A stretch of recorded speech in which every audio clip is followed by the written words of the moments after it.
So today we're out testing the HorizonSteady on the DJI Action 2. Just did one pack and I just wanted to see how this little guy flew.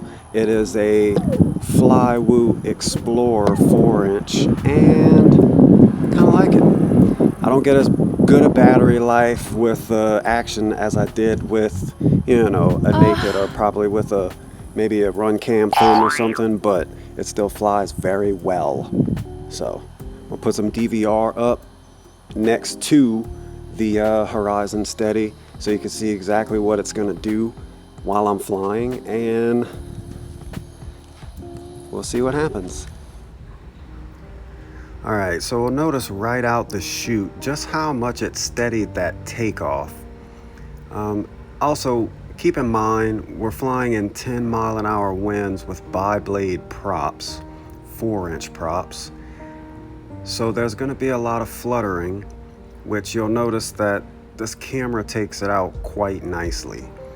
The other thing to keep in mind is the field of view is cropped in pretty tight due to all of the stabilization. So make sure that if you're trying to capture a target, you stay a little farther back than what you see in your DVR. Orbits, they're going to be the best way to see if your horizon lock is working well, and we'll notice here it's probably about a 10-degree angle on this orbit and it's holding it pretty steady. We'll come up closer, and this is a good example of what I was talking about, keeping your object a little farther away. You'll notice in the DVR how the full crane is there, but it's cropped off at the top. And here, I'm going against the wind. You'll probably notice some flutters in the DVR that gets taken out quite well. All right, now as I come around this tree, I'm gonna do a little roll. And you'll notice there's a little blurriness, but the camera actually held it quite well. I'm gonna come back up and do a climb, and you'll notice how it's trying to keep the horizon and it snaps.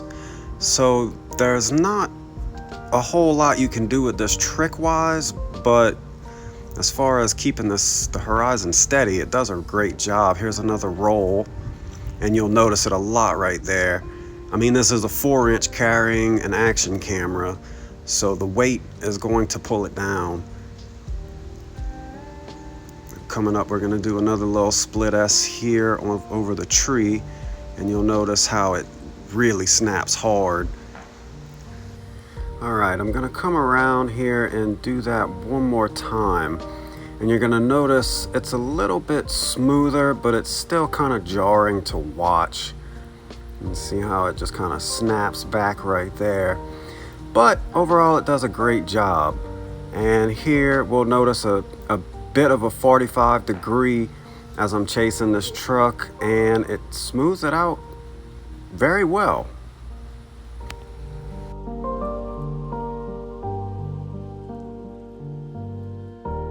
So in conclusion, I would say that this camera worked out really well for what I was trying to do with it.